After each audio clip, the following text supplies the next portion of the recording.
त्यानंतर थेट जाऊया ठाण्यात, कारण तिथेही सकाळपासून मुसळधार पाऊस सुरू आहे। यामुळे ठाण्यातल्या सखल भागांमध्ये पाणी साचलंय।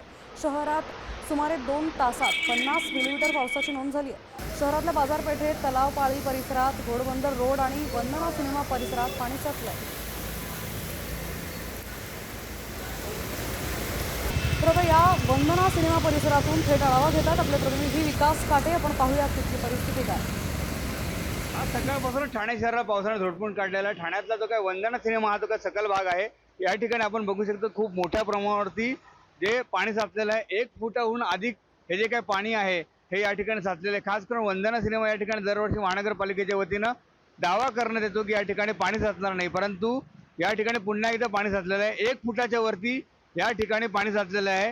जे काही प्रवासी आहेत त्यांना यातनं वाट काढावी लागते। ठाणे महानगरपालिकेच्या वतीनं जो काही या ठिकाणी पंप लावलेला आहे, त्या पंपाच्या माध्यमातून पाणी आता काढण्यास सुरुवात करण्यात आलेलं आहे, परंतु मागील 2 तासामध्ये 50 मिलीमीटरहून अधिक पाऊस पडल्यामुळे याचा फटका वंदना सिनेमा याला बसलेला आहे। वंदना सिनेमाच्या समोर जे काही एसटीचं स्थानक आहे, त्या एसटीच्या स्थानकामध्ये देखील ज्या काही गाड्या जातात त्या अत्यंत सावधशीरपणे या ठिकाणी प्रवास करताना दिसून येत आहेत।